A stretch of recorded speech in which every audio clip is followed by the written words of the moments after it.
Welcome to the Why on Earth Community Podcast. I'm your host, Aaron William Perry, and today we're visiting for a second time with technologist and financier Tom Chi. Hi, Tom. Hey there. How are you today? Pretty good. I'm really looking forward to our conversation, and we've got a lot to cover, obviously. Absolutely. Tom Chi is the founder of At-One Ventures, which has already deployed over $100 million into several companies working on regeneration, stewardship, and sustainability technologies. Some of these companies include Iron Ox, which is robotic agriculture, Dendra Systems, which is drone tree planting, True, which is advanced air conditioning, Wild Earth, sustainable pet products, Apis Core, 3D printed low carbon geopolymer cement and robotic masonry, and several others, and is in the middle now of a second fund, which is looking to deploy somewhere in the vicinity of $300 million in the coming months and quarters.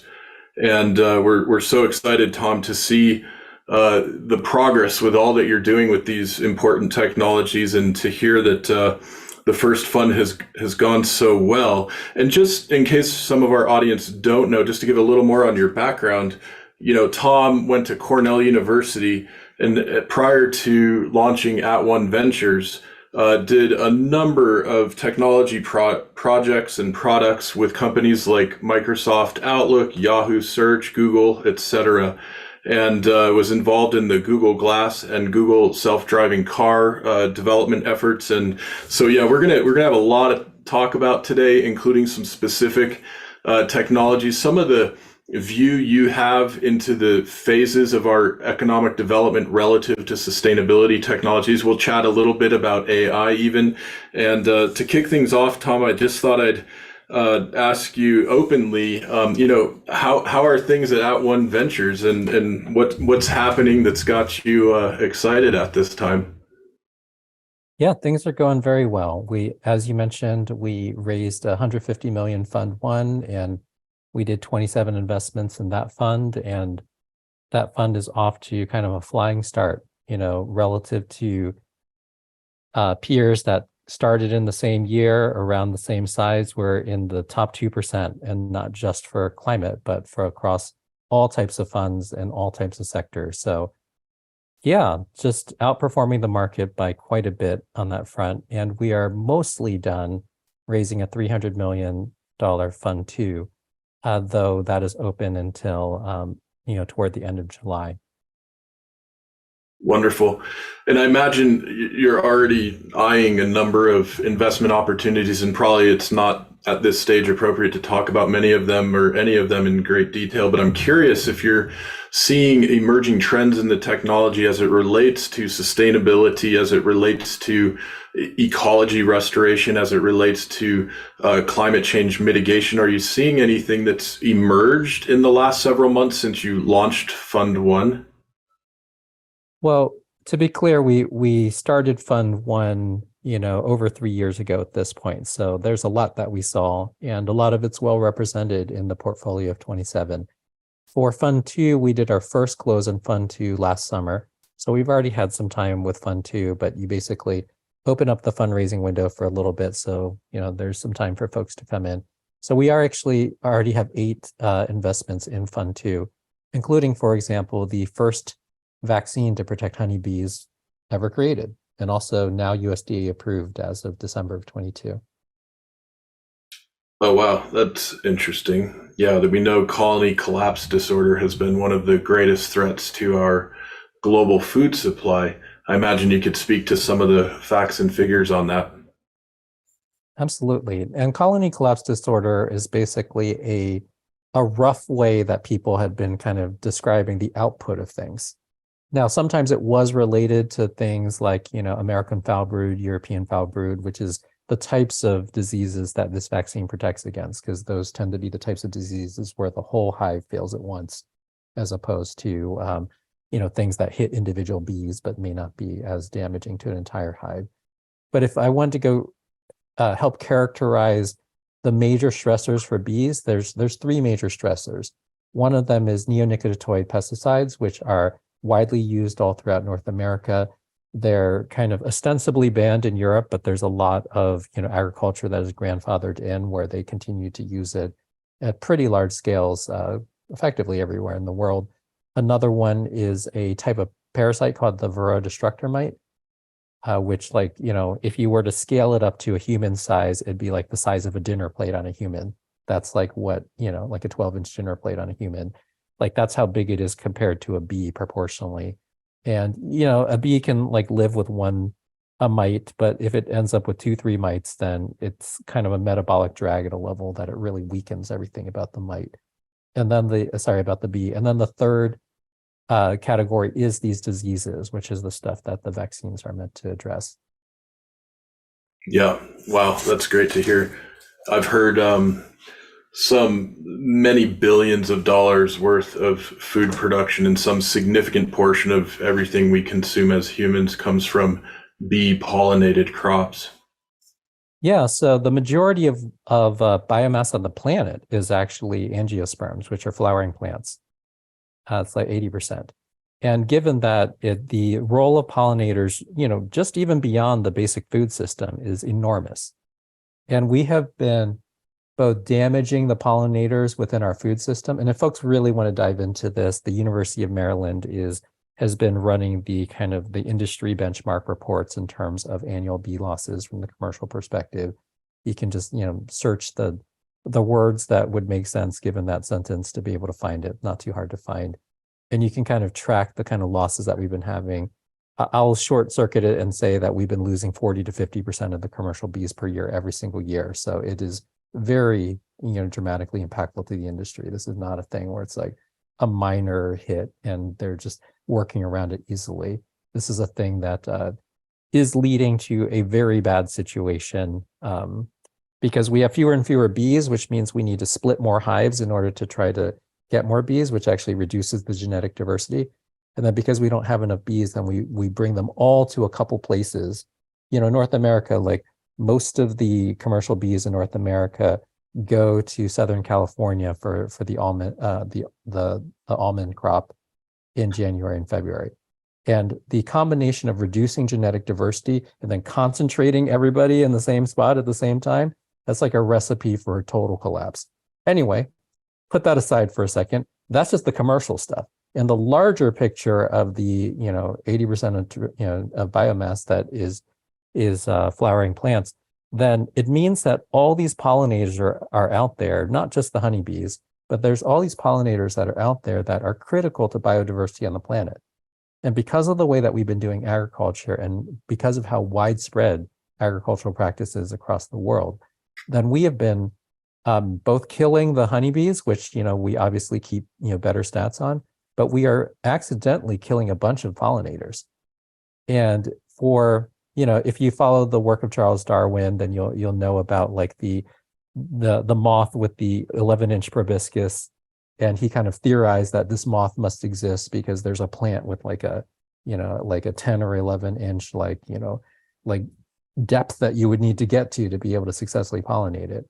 And actually, a lot of life on Earth is like that, where there is literally only one pollinator, or there might be a primary that does 90% of it and a secondary that does 10% of it. And what has been happening is we have been accidentally extincting or massively impacting the populations of plants around the planet by hitting pollinators that weren't even what we were trying to hit with our pesticides, right? We were trying to go deal with some specific agricultural pests in the field, not these pollinators, but we have been kind of hitting it across the board, and it is both affecting, the biodiversity of those pollinators, of course, directly, but also what they pollinate. A bunch of species are starting to go extinct because we just killed all their pollinators. Yeah, we did an episode a while back with Scott Black, the executive director of the Xerces Society, that's doing so much to help educate and mobilize the public around these issues with pollinators and other invertebrates specifically. And just recently was also interviewing a Chelsea Green author talking about wood chip in agricultural gardens and orchards and other settings in order to help rebalance the fungal to bacterial ratios in the soil ecosystems. And similarly, the broad scale use of pesticides has severely disrupted underground. We've got the pollinators and invertebrates above ground, and then we've got this other set of ecosystem members below ground where we've essentially been systematically destroying the fungal species and have seen an increase in the bacterial species, bringing the soil ecosystems out of balance as well. And so this is an above and below kind of two-pronged situation. It's so important that we're addressing, right? And I'm curious if you're doing any work with soil-related regeneration at this point with your portfolios. Yeah, actually, one of our Fund 2 companies is called Miraterra, and they basically have created the most accurate way of being able to go measure the compounds that are in soil. And the technology is such that you could do the stuff in field, you could, measure everything and change your treatment plan if you're a farmer within the same day, as opposed to right now, you would typically need to go around and take a bunch of soil samples, a bunch of soil cores, send them to a soil testing lab, wait for weeks or months. By the time the stuff gets back, it's like other management practices has happened in between. You've applied fertilizer, you've applied, herbicide, you've applied different things that might actually change that profile. So we've never been able to just understand where the soil is right now and then be able to make smart management choices. And because of that, it's estimated that the application of the most common inputs into agriculture are massively overapplied right now. And this is, NPK, nitrogen, phosphorus, potassium, is kind of like the classic super trio. And then depending on what you're growing, then there will be different, micronutrients and others that you will track because it's important for that crop type. But NPK is pretty common across the board. So something like this would allow you to kind of go into the field, understand NPK literally right there, and be able to go, adjust how you were applying things in the field immediately. And by our estimates, it could move into the territory of doubling farm incomes, just given the nature of the current margins and the percentage of the cost structure that currently goes to over application. And the over application helps nobody, right? If you put extra nitrogen on the field, you're like, oh, maybe it stays fertile for the next year. No, it doesn't. Basically becomes nitrous oxide emissions, which is basically the third most, prevalent greenhouse gas that we are producing at scale after carbon dioxide and methane. So it helps nobody. The farmer wasted money that could have been money in their pocket. The environment is further hurt. The soil is not improved in any way from it. So to be able to go fix multiple problems, including the kind of runoff that leads to eutrophication downstream. Yep. Now there is one other benefit and tweak to this is in the process of being able to grab NPK, the same instrument doesn't just get 3 things. It can actually, assess everything that it's trained for. So we could train the thing to actually pick up hundreds of interesting compounds, including all those micronutrients, but notably be able to go measure soil carbon directly. And there's a lot of people that are out there. It's like, well, if I fly this satellite and we use synthetic aperture radar and we interpolate the points right, then one can presume that the soil carbon level is blah, blah, blah. And I would just tell you that it's really hard to pull that off. You're just very far away from the thing you're trying to measure. And a farmer walking their field, just kind of pointing this instrument at a number of things, you can get insanely more accurate. And if you wanted to be able to enroll farmers into, the larger system of carbon markets, then it's helpful to be able to just get very accurate measurements close up. Now, besides the fact that, it's been hard to measure in the past, the other reason that carbon markets haven't been that interesting to farmers is, your land might sequester, 1 to 3 tons per year per acre, right? We'll just kind of put it in a reasonable range. Look, it can do less than that for sure, but certainly farmers have been able to get into that range. And if that's the case, if you look at the voluntary carbon markets right now, maybe you're going to net yourself $8, $10, $12 at the end of the year on an acre that might top line $1,000. So you can understand why people don't completely change their management approaches to get $8 more on 1,000. Now, look, their margins are way worse than that. Maybe their take home from the $1,000 is only $60. But even then, it's like, do you change the management practice for everything and put yourself in kind of this unknown space in order to try to nudge things up by $8? It's not that, compelling to most farmers. But if you actually have an instrument where they're going out there and measuring NPK, which is what they want to do anyway, because you might save $100 on fertilizer and inputs, or $150, and because it's very material to your net profitability, then in the process of doing that, you actually automatically got the carbon measurement. Then it just becomes a bonus on top of something that you were going to do anyway. And the one last thing I'll say about this tech, which I think is very, very compelling, is that unlike, neutron backscatter or a bunch of these, other kind of near infrared spectroscopy approaches, which have a bunch of different limitations, not only will we be able to go and measure that carbon directly, we will be able to go tell the difference between, short labile carbon, long labile carbon, and mineralized carbon. And in these markets, people have add a huge price premium for things that are kind of mineralized, because we know that to stay in the soils in a pretty stable state for thousands of years, sometimes tens of thousands of years, right? And then labile carbon, short labile carbon, might be in an organism and then back out in the atmosphere in 5 days. Long labile might be in there for 5 years, 10 years, 100 years, but it will come back out in a bit. But to be able to understand the relative proportions and kind of teach farmers from that direct measurement to be able to manage things in a way that massively improve their profitability, but also kind of creates that on-ramp for a relationship to carbon markets. It's very exciting on a bunch of fronts. We could not be more excited about the kind of forward potential of that type of tech getting into the world. Oh, it's so wonderful. So that's Mira-Terra. And just for some of our audience that may not know the term eutrophication, this is essentially when we overload in water environments the nutrient density, we lead to essentially oxygen-starved situations, leading to major dead zones in many of our river deltas worldwide. And so this is a really significant issue where our major river systems meet the oceans of the world. And I didn't catch it. It is the highest form of water pollution in the world by volume, and it has very substantial ecological effects. Yeah. I didn't catch the name of the honeybee vaccine company, if you mentioned it and want to share it. That's called Dalan Animal Health, DALAN. Cool. I want to be sure to share with our audience also, Tom, this wonderful talk that you gave at one of your annual general meetings and shared with me and with our Y on Earth community, State of the Planet talk. And we're going to make this available in the show notes and probably through the Y on Earth community blog page for folks to check it out themselves.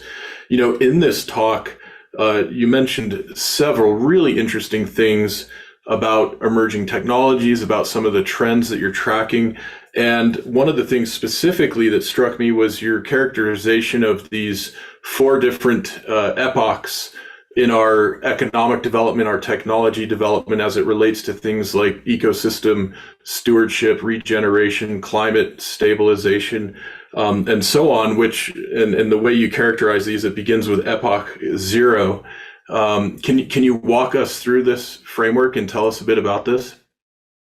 Yeah, so, I'm glad you'll be able to kind of post it for folks to see the full talk, because full talk's like an hour, so there's no way I'm going to be able to fit it in like a 5-minute answer or whatever. But it's called the 3 epochs of ecological technology, because there's 3 where you're actually trying to get better relative to the relationship of economy to ecology, and then the 0th one is the one we're in right now, which is the fully extractive economy. So Epoch 0 is the extractive economy, and the gist of the extractive economy is that natural resources are understood to be commodities. People achieve financial leverage by basically scaling extraction. So if the same equipment can cut down twice as many trees in a day, then boom, that's scale, guys. That's how we get leverage. And then economic indicators in that kind of framework, which is, remember, the framework of today, tend to either be uncoupled, but more often antithetical to ecological goals. So like on one hand, you might look at that and you say like, yeah, okay, sure. The same machine or version 2.0 of that machine can cut down twice as many trees per day. Yeah, I would make a lot more money like that. It's a big economic win. But you can see how that's like directly against, the ecological health indicators. So effectively, like in this current epoch, to run an economy, we cannot help but destroy the ecology. Now, if you think about where we could be going instead of that, because it's like, well, what are we even talking about? You're just describing the world today. Is there any other thing you could do? Then the epoch beyond that is called the material productivity economy. And the gist of material productivity is it asks a slightly different question. It asks, well, first it recognizes that, instead of resources just being commodities, that resources, natural resources are still commodities in this framework, but with practical natural limits.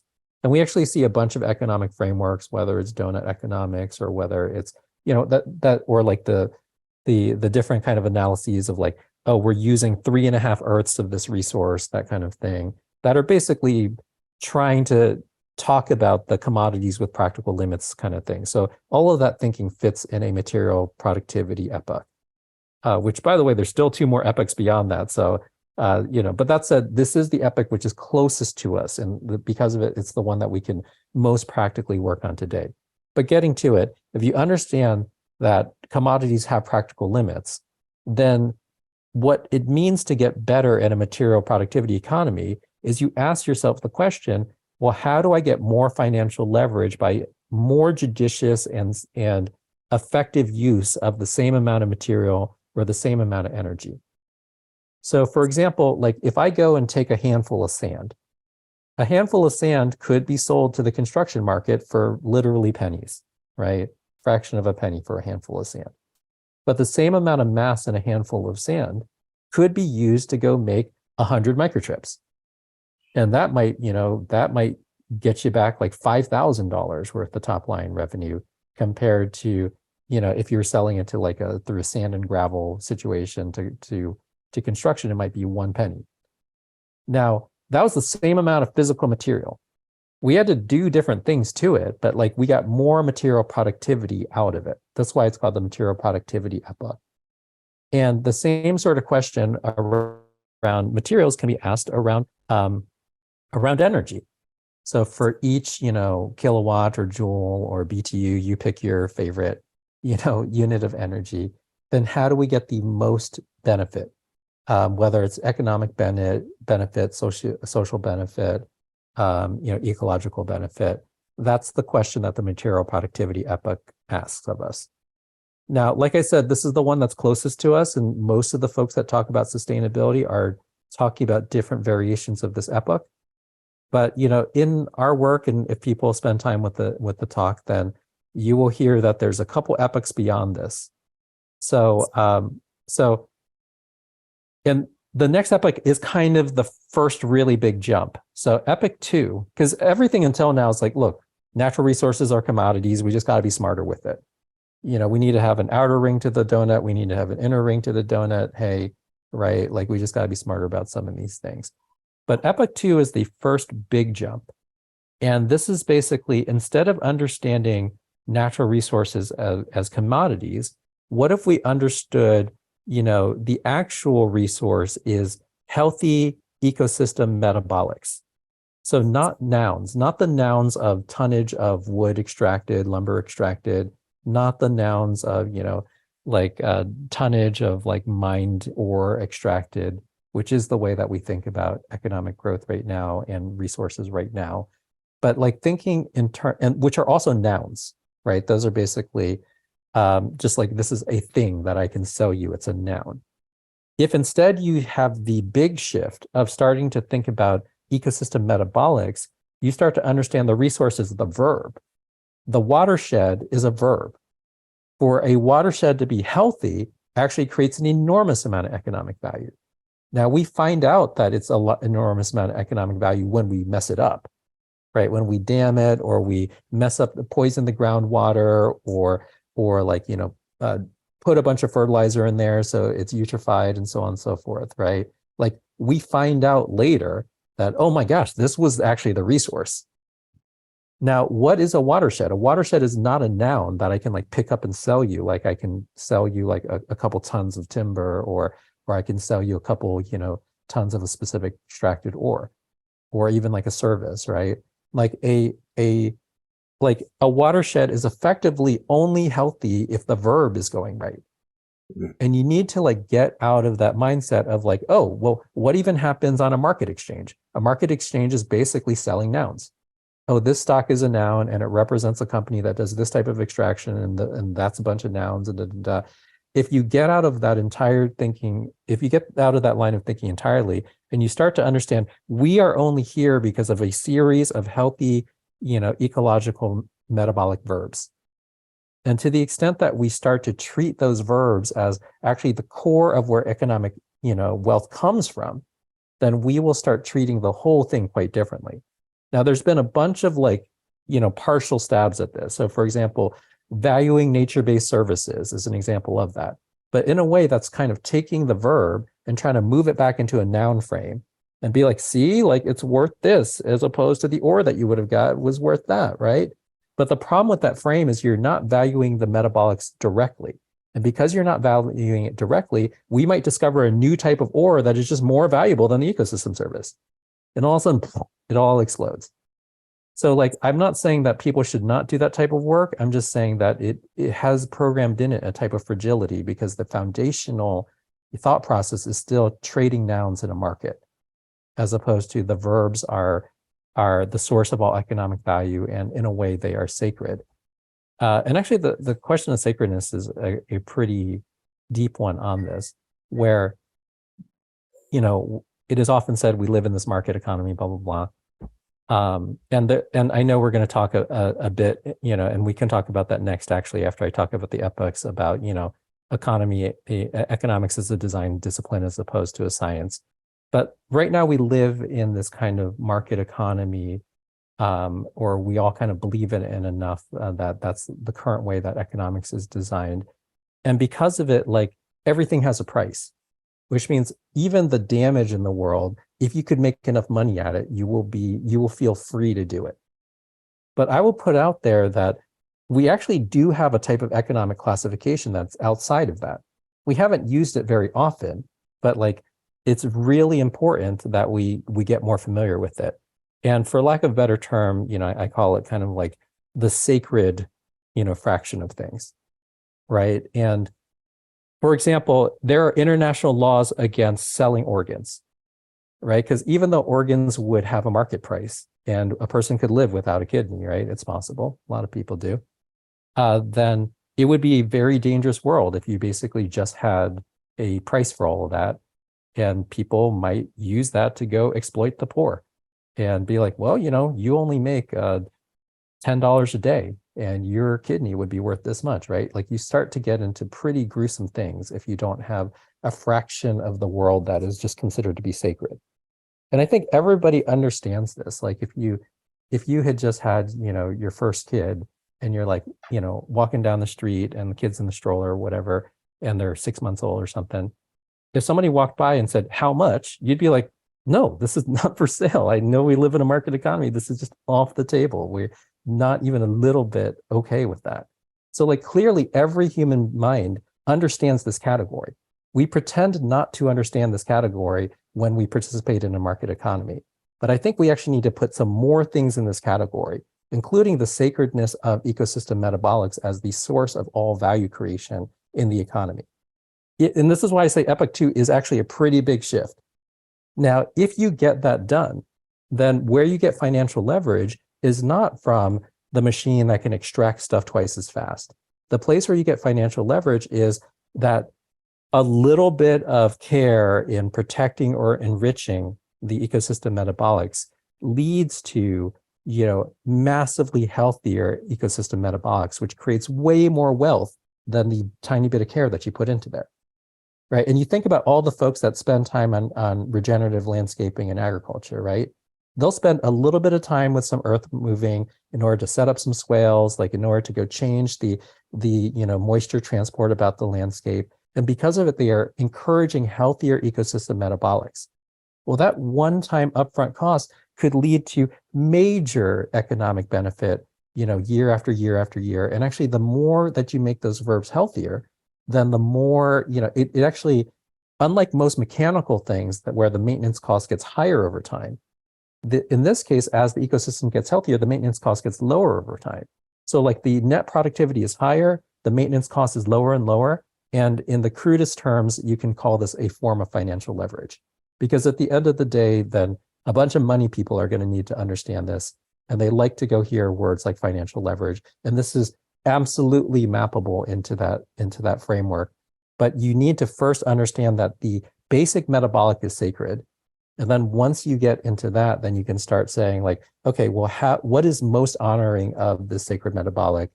And what is the ways that we can work with, manage, be in concert with these metabolics so that it gets way healthier because we're around, as opposed to, oh, well, we cut down this forest, but the land can still take it. Yeah. Oh, we dug out this ore, but the land can still take it.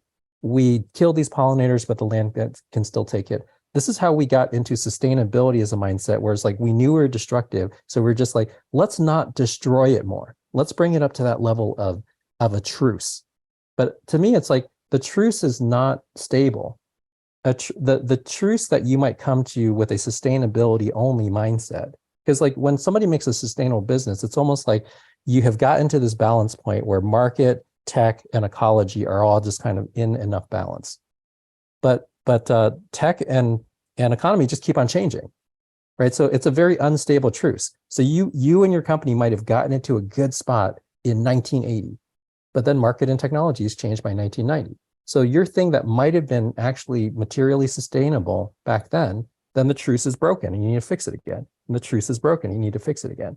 So this is why I think we need a bigger jump than that mind state. You need to flip over to the other side where ecosystem metabolics are effectively sacred. And then you start thinking about leverage in terms of verbs as opposed to nouns. Verbs on improving the health of that metabolism as opposed to nouns on intensity of extraction.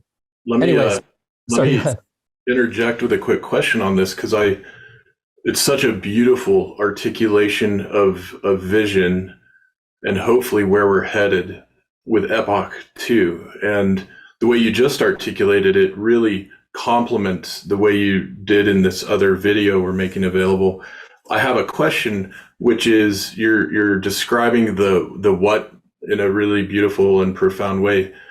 And I want to ask about the how. So how do we mobilize capital into the behaviors and activities of Epoch Two in such a manner that there's a sufficient profit motive there that the investor class is typically looking for?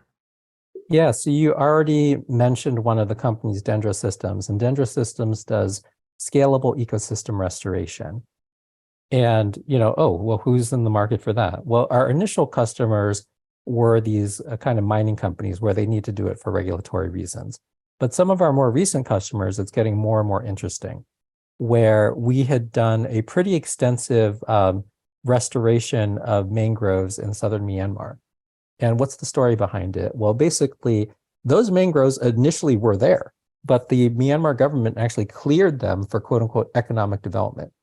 What actually happened in clearing them is they got rid of the source of subsistence fishing for a huge population in southern Myanmar, and all of a sudden they had starving people on their hands. And they now needed to spend a huge amount in government services just to have the people not starve. Now, you look at something like that and you're like, wow, that's chaos, right? So they basically came and it's like, actually it would be cheaper to just fix the ecosystem than it would be for us to keep paying these. Now that's a government type situation. Right. And I think governments, because things are currently like externalized from industry, are oftentimes going to be the folks that are actually first looking at doing some things in Epoch Two. But it doesn't mean that you aren't creating very clear economic value, as mentioned there. Another one is that same company is now looking at restoring over 20,000 hectares of mangroves around the Abu Dhabi region. And what you may or may not know about it is they cleared their mangroves some decades ago as well. And, and Abu Dhabi has developed quite a bit, over those decades. And because of it, people want to have beachfront property and they want to be able to go to the shore. But because they destroyed all these kind of natural erosion barriers, then they're needing to go out there and mine sand for literally billions of dollars in order to just dump them there and hope that it doesn't erode away, which of course it does. So you look at this as like, well, wouldn't it be way cheaper for you to actually fix this by spending $50 million putting the ecosystem back in place than it would be for you to spend billions of dollars, trying to go and dredge sand and dump it in some other place that just erodes away. And we have this all over the place in the barrier islands along the eastern, coast of North America. Just everywhere this type of, quote unquote business is happening that is honestly, once again, just both ecological chaos and economic chaos. Are you seeing the insurance and reinsurance stakeholders as being interested in some of these strategies? Because obviously around coastal areas, for example, when we get severe storms, there's tremendous property loss in many instances that would have been mitigated by healthy mangrove ecosystems. Yes, so absolutely, that is in the mix, and actually specifically to the insurance question, though this is not a mangrove project. The Nature Conservancy created the first insurance policy for coral reefs. And basically the way that it was, the first one launched in Quintana Roo, state in Mexico, along the Gulf Coast. And basically the way that it worked was, look, we know that if a storm does a direct hit against a populated area along the shore, in the US, it's like a $50 to $150 billion cost. And a lot of that is borne by insurance, right? Some of it just goes to losses to property owners and all that kind of thing, but like a lot of it's borne by insurance. And because of this, like the Nature Conservancy has been working with insurance companies and basically saying, yo, what if, we could set up a type of insurance? Because we know that having a really healthy coral reef not too far from the shore actually dramatically reduces wave energy, because like coral reefs are almost kind of shaped like fractals. And they're like really stuck on the ground, as opposed to we tried to do civil engineering where we like make these big concrete jacks and we like drop them in the water. And then it's like, that's going to stay forever. That thing like weighs 20 tons. And then you pop over there 3 years later and it's like 10 miles away from when you dropped it. And it's like, whoops. Now coral reef doesn't have that problem. A coral reef is meant to be in the waves and it absorbs a huge amount of wave energy, like 90% of that wave energy that might be coming from storms, both because of it's truly anchored to the ground naturally, and because of intrinsic in its shape. And given this, the Nature Conservancy set it up where they said, look, Quintana Roo, if you get a Cat 3 direct hit or above, then this insurance policy is going to pay out, and it's going to pay out money to be able to restore that reef, because your reef will be partially damaged in the process of kind of saving your town. But like you would save so much more money by being able to have that healthy reef, as opposed to needing to deal with $50 billion of insurance payouts or damage on shore after a storm. And that policy actually successfully paid out, 5 years ago. It actually only took 2 years before a Cat 3 or above storm hit there, because hey, welcome to the 21st century. But like now that has happened, then the Nature Conservancy is now looking at expanding that to like 20 to 25 more sites. Wow. And something like that is now looking into, well, there could be a business around the restoration of those reefs in order to encourage a better metabolic relationship, in this case with coastal hydrology, right? So now this is not a portfolio company. Dendra Systems is a portfolio company, but this is a project that I am working on, directly because I helped to start it, as a company called ReefGen, which basically is coral planting robots and seagrass planting robots. So they're basically robots that are designed to be able to work in nearshore conditions, which is quite challenging because you're in the surf zone and water has a lot of mass, so it wants to toss your robot around. But I can get into a lot of the details on how to make a stable platform that can go do seagrass and coral planting. But as of today, ReefGen is the first It is the program that has created the robot that has done the first live planting of corals back into a reef. And it is also the first that has done the first live planting of seagrasses back into seagrass meadows. And they're able to do it at a cost structure and a speed that human teams, will not be able to match. And this is effectively technology which is investable, that is leaning into creating healthier metabolics.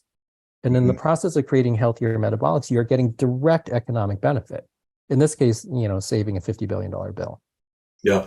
I love this, Tom, and this big step that we're taking toward Epoch Two, and that folks like you are helping us take, has me certainly excited and hopeful. And I'm curious now if you could walk us through Epoch Three, which is yet another big step, right? It's a really big step, yeah. And this one's extremely important. And Epoch 3, I don't have a better phrase for it than the maximization of diverse nutrient flows. And the reason I call it that is the maximization of diverse nutrient flows is effectively what life has been trying to do on Earth since the beginning. And honestly, probably all life in the universe is trying to do this. And what it means is you start with a world where you don't have, an interesting amount of life. You don't have an interesting amount of nutrients being exchanged in order to go support life. So you go to the early Earth, right? During the Hadean period, then maybe the first bacteria were starting, and it was billions of years where all we had was like single-celled organisms, and so not very much diversity, and certainly not maximized relative to what could ultimately come on Earth. Right? Then you fast forward through the Cambrian explosion, all these sorts of things happen, that where today we have a very biodiverse planet, and every organism in an ecosystem, if the ecosystem is going well, actually helps to further maximize the movement of diverse nutrient flows. Right? Basically, the maximum amount of nutrient flow and the highest diversity of nutrient flow. That's what all of life is working toward. So this is almost like the parent metabolic above all metabolics. Like all these other natural metabolics, kind of like roll up into life's, kind of quest to go do that. And if we were to start aligning our economy with that level of intensity, with that level of understanding, then, there's a talk that was done by Richard Feynman, back in 1959, I believe, and it's called Plenty of Room at the Bottom. And in that talk, because he's a physicist, he basically, highlighted the fact that, hey, we've been building machines at a particular scale, like the scale of like a handheld thing, like, a hammer or like a tractor or, whatever, like a calculator, right? But actually, we can make things way smaller than that. There's no reason that the physics doesn't break down if you made it 1,000 times smaller. The physics doesn't stop working if you make it, 10,000 times smaller. So he basically posited that there was going to be entirely new economies that we create that could be highly beneficial if we were to explore the room at the bottom. If we could go make things smaller, but really useful and intricate at smaller scales. And he basically, predicted the entire semiconductor revolution and the digital revolution that came after that. Right. And think about all the economic value that was created in that process. So not wrong at all. So I basically in Epoch 3, I use a parallel metaphor, but instead of plenty of room at the bottom, I call it plenty of room in the middle. And just like Feynman, I'm formally trained in physics. So I think about it in the way that a physicist thinks about it, like mass energy balances, time and space, all that kind of thing. So like one simple way to understand the Earth system is that almost all the energy for life is coming from the sun. And these photons come from the sun, and after a little bit of resonance time on Earth, they get radiated back out into space as infrared, as heat, right? That's how it always happens. Now, if you have and honestly, if it didn't happen like that, the Earth would massively overheat. And if it didn't, if all the energy stayed, if more energy was emitted than was arriving from the sun, then the Earth would cool to a ball of ice, be totally, super cold. What cold means in space is very, very cold. So ice is not even the right framing for it, but you get it. Now, so this is always in balance. what the raising of temperature on the planet is it means that the energy that comes here is resident with us a bit longer before it goes back out to space. But the inflow and outflow is still always the same. Now, given this, there's an interesting question of what you can do in the middle, because I call the middle the time between the photon arriving and the photon, radiating back out into space in the form of infrared or heat. And there's a couple of different scenarios for the middle. Like in the middle, the photon could hit a rock and it could immediately go and radiate back out into space, in which case 0 organisms were benefited by that, right? Maybe if a lizard goes and lays on the rock later, I'd be like, oh, it warmed my belly a little bit. But there's plenty of times a lizard doesn't go lay on that rock. So like most of the time, these photons, just 0 organisms are benefited. Now let's upgrade that to a slightly better case. Imagine that photon arrives and in the middle, instead of hitting a rock and going away, it actually hits a solar panel. Well, now the people in a household, maybe a couple people, 3, 4, 5 people might benefit from it. And that's way better than 0 organisms, right? But now imagine that photon comes and hits a green leafy plant. And in the process, it helps to fuel the life of that plant. That plant, the plant sugars that are synthesized from photosynthesis go down into the soil and drive the entire soil microbiome and the soil ecosystem. An herbivore might come by later and eat that plant. A predator might go and eat that herbivore, like detrivores might eat that predator some point in the future. And now we're moving into the category of, dozens of large organisms and billions of tiny organisms, might be benefited from these photons coming in and out with that at the middle. And if we start to understand that we can grow our economy by really enriching how much life is benefited in the middle, as opposed to benefit our economy by extracting the most in the least amount of time in order to make a couple humans the wealthiest, that they possibly can be, then we will have such a different frame relative to the creation of value in an economy that, and not only that will the frame be different, but the frame will be intrinsically aligned with what life in the universe is trying to do, which is the maximization of diverse nutrient flows. So that's effectively what Epoch 3 is about. And kind of, there's almost nothing that we're doing yet in that area. Though in the talk, I suggest one, which is now in that company, Miraterra. So there you go. Yeah, I love it, Tom. And, we are putting together a book on regenerative finance, social enterprise, stewardship, philanthropy, and ecocene economics, for which we're including a number of essays from various VIP thought leaders on these topics. And of course, you're contributing the essay called Plenty of Room in the Middle for this project. And so we're really excited. It's a bit of foreshadowing for our audience. This will be out hopefully in the next handful of months here in 2023. And I want to pause really fast to remind our audience, this is the Why on Earth Community Podcast. I'm your host, Aaron William Perry. Today, we're visiting for a second time with Tom Chi, the technologist and financier founder of @One Ventures, focused on regenerative and stewardship-oriented technologies. I want to give a quick shout out to a few of our sponsors, including Chelsea Green Publishing. And I mentioned earlier in the discussion, one of their authors, this is Ben Raskin, whose Woodchip Handbook has a lot to tell us about working in our own gardens, in our own orchards and localized ecosystems with the soil ecology, the plants, the woody biomass, etc.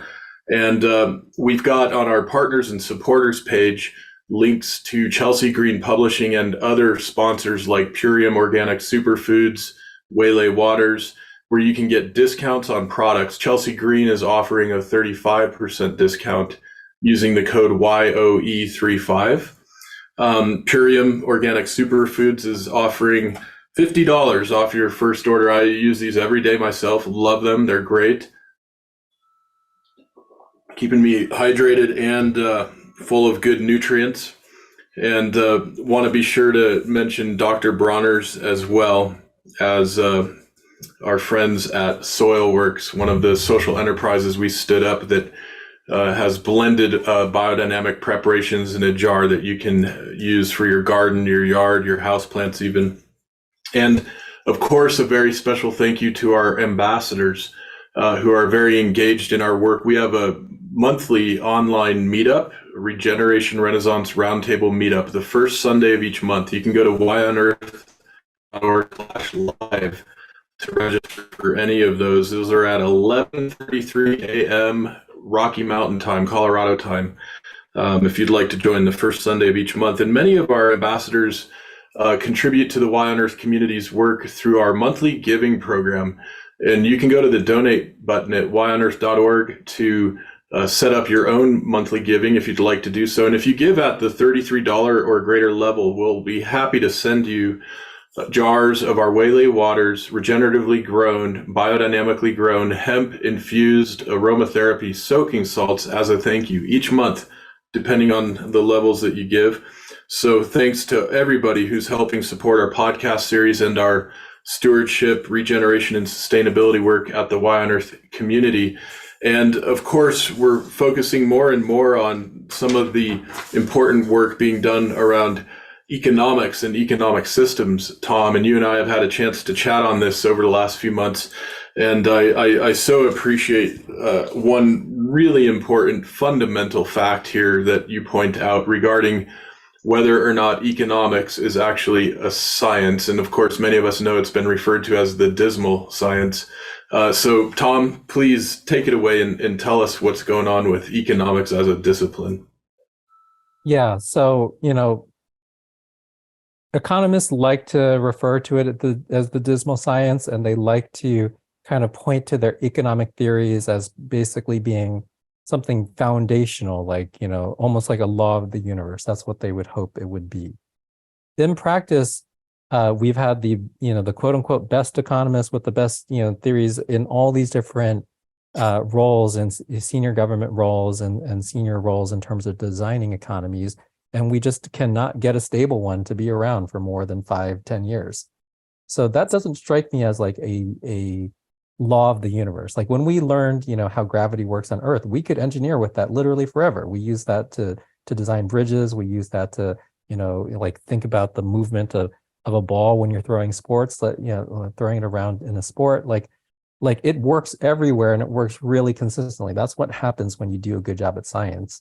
And yeah, in my own career, I was a scientist. I was an astrophysicist for 6 years. So I studied things in the natural world and I understood how they actually worked. And we could repeatedly show that they kind of worked in that way. That's what science is like. Economics is not that at all. Like it clearly doesn't have those artifacts of like discovering a stable thing and that working forever. But it is actually a different sort of thing, which is not a bad thing at all. I like have a lot of respect for this other type of discipline. But it's not a scientific discipline, it's a design discipline. And the nature of a design discipline is you try to make things in a particular way, and then you notice how they work. And based on how they work, you fix the design. So if economics was a toaster and we designed a toaster a particular way, and then 90%, like all of the toast went to the top 1%, and like the bottom 10%, like shocked themselves and died, you'd be like, this is a poorly designed toaster. I don't want 10% of people to like be gravely harmed by the thing that we designed, right? Like, I don't want that, the toast only works for like 1 to 10% of the people, right? And then the other folks get okay toast. Like this would be very poorly designed. Now, because we believe it's a science, or a bunch of the practitioners of it believe that's a science, it's like, guys, there's nothing you can do. This is just how toasters work. Like you just need to accept that 10% of you are going to get shocked and hurt by the thing. That's just how toasters work. You can't improve it. And it's like, this is the cost of not understanding what discipline you're in. Now, we've actually seen that economics is a design discipline because in a lot of different countries around the world, they do it slightly differently from each other. And we'll see in some countries that, their healthcare system works a lot better in terms of total outcomes across the populace. And in other countries, like their labor laws work a lot better, in terms of like being able to have people have, high integrity jobs that they can really build a craft in and really contribute through. And we can see in other places, many opposite effects of that, which is effectively the information that you use to improve how you design.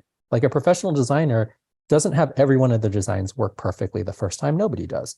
In fact, any professional designer is very used to the fact that 90% of the stuff on the way there, you're going to throw out. ultimately you'll get to the design that works, whether it's a toaster or a car or like whatever or a piece of software. You will eventually get to the design that works and like, does something useful for people. But you are used to throwing 90% of it out. And what, economists have become instead is they're insanely precious about their theories. They don't pay attention to the fact that it ends up hurting a bunch of people at the end. That's not interesting information to them because they believe they have the fundamental theory of so-and-so, which honestly is not even being a good scientist, by the way, because scientists do respond to data that is contrary to their theories. But it's like, because economists believe they are practicing some sort of dismal science, and I would say they're dismal at science and it's not a science, but like, as opposed to just embracing the fact that you are designers. And as designers, you should expect to iterate. You should expect to throw things out. You should expect to learn from every type of design that's already deployed, as opposed to saying, well, the USA is the best. We know how to run economies the best. And it's like, well, I don't know. I mean, there's a lot of people. Look, in terms of total GDP, sure, that's a thing. Nice job. Like, that's one metric that you might get excited about. But once again, in like the 0th epoch of ecological sensibility, not even in the first epoch. So you're succeeding at something terrible, by the way. But anyhow, it's like, one might say, like, great, if you want to have a bunch of GDP, then there's some stuff that America is doing that works. But if you want to have like a prosperous civilization, then there's a lot of things that we're doing that don't work.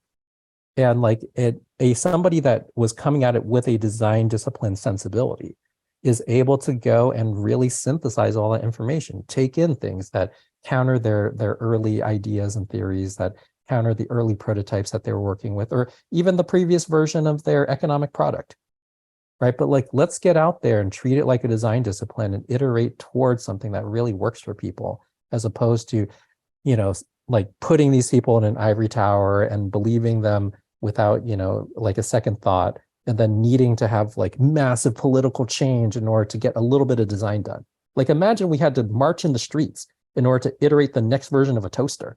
Like, we would have terrible toasters forever. And like right now we're in that state with our economy. Like, people need to march in the streets in order to try to like get slightly different people to design the next toaster. Let me ask you this. You spend so much of your time and energy focusing on technologies, entrepreneurs, investors that can really help push us forward through these epochs that you've articulated. I'm curious, when it comes to some of the more social, cultural, even justice-oriented questions that you're now referring to, what do you see as some of the design changes or opportunities, or we might even call them needs, that we need to see a whole lot more of within our economic systems and structures and strategies that would help bring more balance to prosperity widespread among humanity and care of planet simultaneously? Like, what's needed?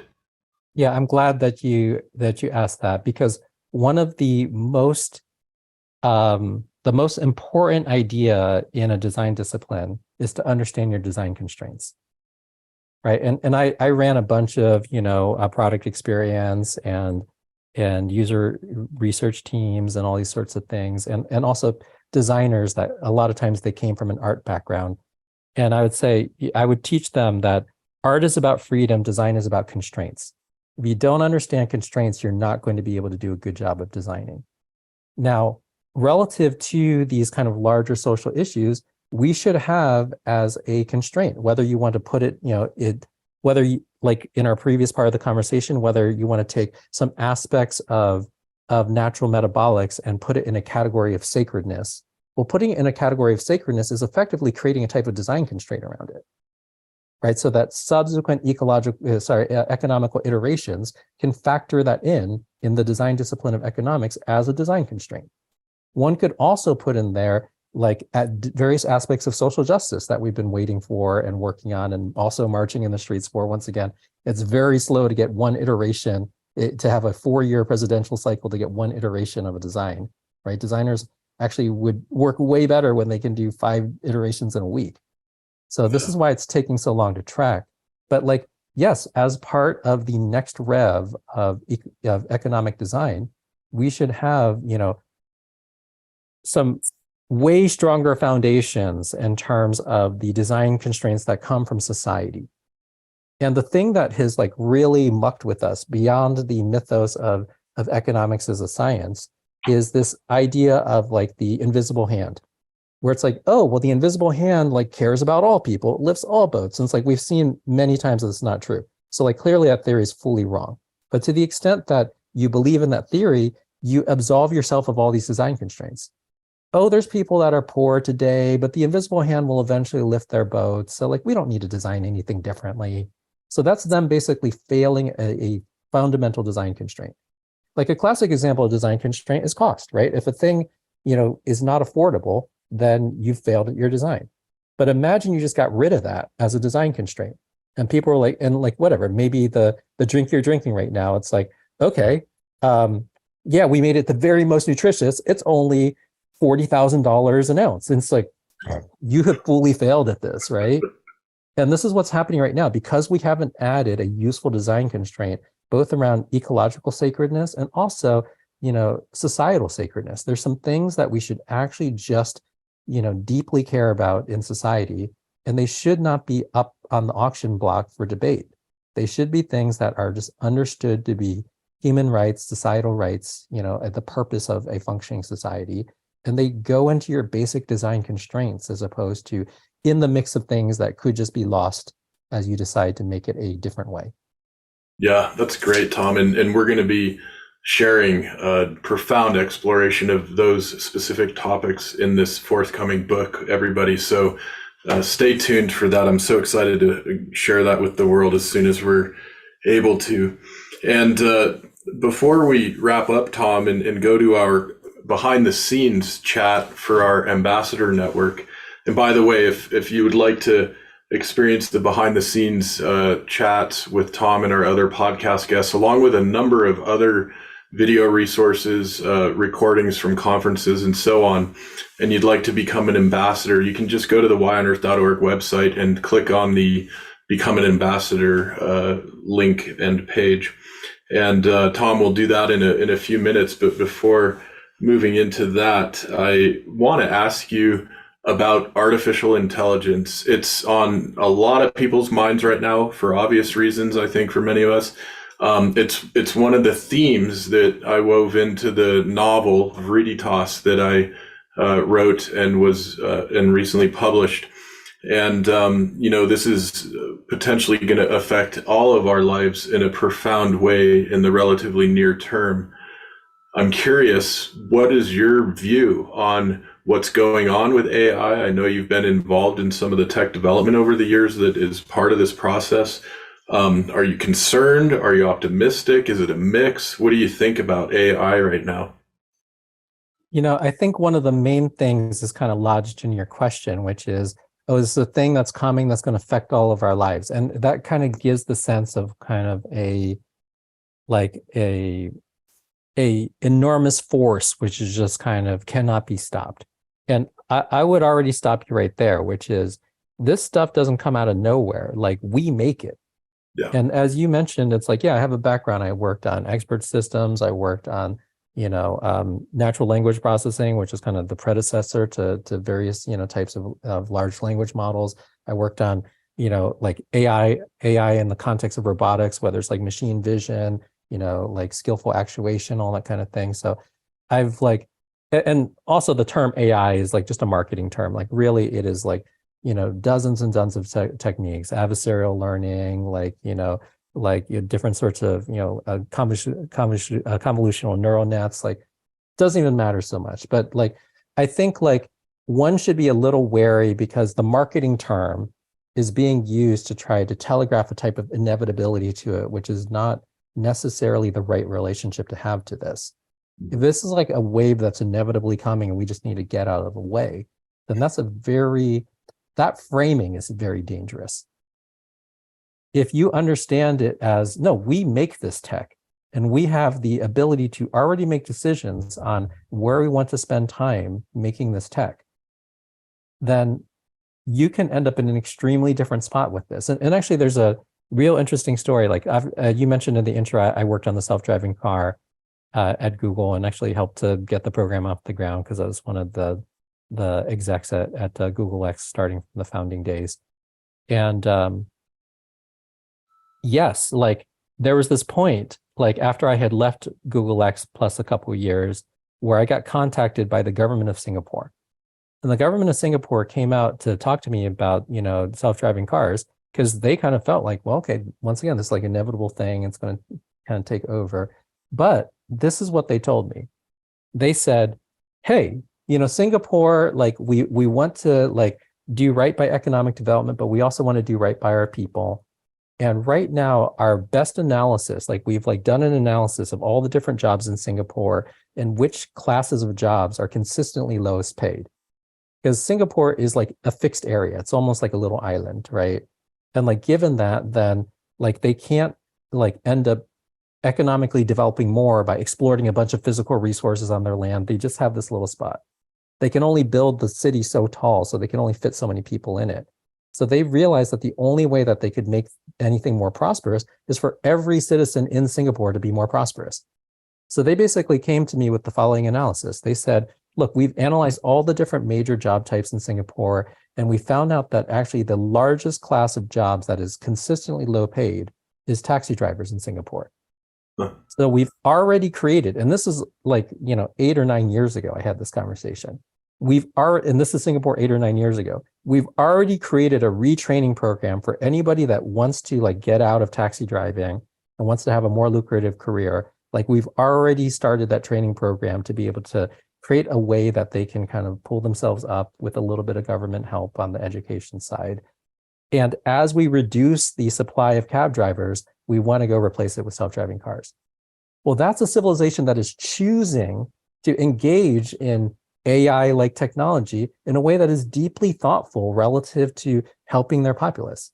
As opposed to the US, it's like, AI is coming, everybody watch out, your jobs are going to be gone tomorrow. It's like, oh my gosh. Yeah. Right? And look, these were all choices. These were design choices that were made by the government. And if you treat it like some kind of inevitable force that no human being has influence on, then you'll think about it in the wrong model. If you understand everything that we're doing in AI is something that is a set of human choices, and we can actually align those human choices to benefit, ourselves in nature as opposed to destroy ourselves in nature, then at least we got a shot. But at the particular moment, I am very concerned about the overarching narrative. I'm very concerned that we're going to put the wrong tools in the wrong place. And the reason I'm concerned with that is we already have. Like the most sophisticated AIs on the planet right now are trading stocks and serving you ads. And the trading of stocks can absolutely damage the physical economy. You can do a flash crash on the cost of coffee, in 200 milliseconds that basically puts all these farmers in the developing world, like, out of business or leads to them like in food insecurity for the next 6 months. Just because of what happened in 200 milliseconds because of a dueling trading algorithm that was running advanced AI, right? So we basically put it in a spot where it can damage the physical economy already. And relative to ads, we actually put it in a spot where it can damage the cognitive economy, right? So I like to,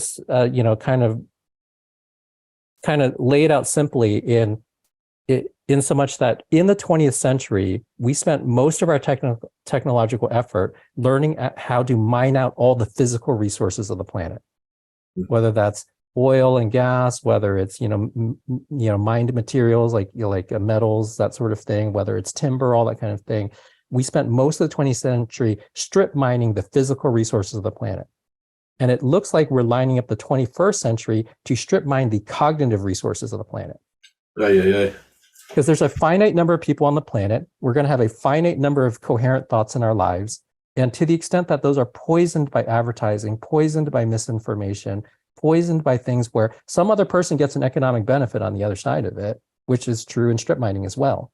But like doing it in a thoughtless way, like ocean trawling, like strip mining, like all these ways that we've done it, we're taking the same metaphor and now we're using it in this new plane of existence. And AI is going to be extremely central to the strip mining of the cognitive resources of the planet, unless we start thinking about it differently very soon, because it's already in a dangerous spot.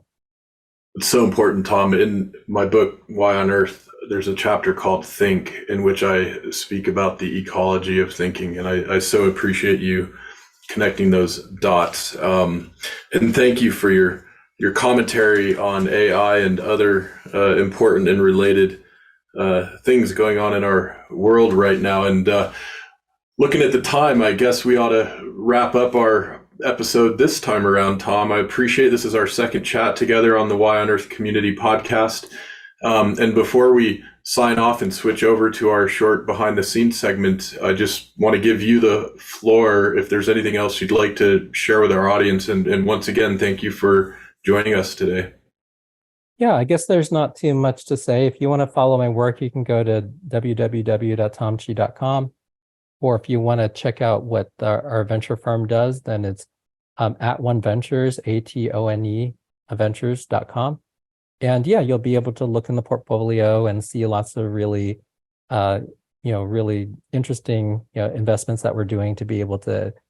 Our tagline is help humanity become a net positive nature. So you'll be able to see a bunch of investments that are kind of tailored toward that. If you're looking for jobs, you can go to jobs.atoneventures.com. If you're an investor that invests in funds, then feel free to reach out to me, and happy to go and look at that relative to either this fundraise, we got about 2.5 more months, or subsequent one. And also if you know of really compelling things we should be looking at, then always happy to take a look. Yeah, that's wonderful, Tom, and we'll be sure to include those links in the show notes as well. So thanks so much, my friend. It's great chatting with you, and look forward to our continued collaboration going forward. Thanks, Tom. Thanks so much. The Why on Earth Community Stewardship and Sustainability podcast series is hosted by Aaron William Perry, author, thought leader, and executive consultant. The podcast and video recordings are made possible by the generous support of people like you. To sign up as a daily, weekly, or monthly supporter, please visit whyonearth.org/support. Support packages start at just $1 per month. The podcast series is also sponsored by several corporate and organization sponsors. You can get discounts on their products and services using the code WHYONEARTH, all one word with a Y. These sponsors are listed on the whyonearth.org/support page. If you found this particular podcast episode especially insightful, informative, or inspiring, please pass it on and share it with a friend whom you think will also enjoy it. Thank you for tuning in. Thank you for your support. And thank you for being a part of the Why on Earth community.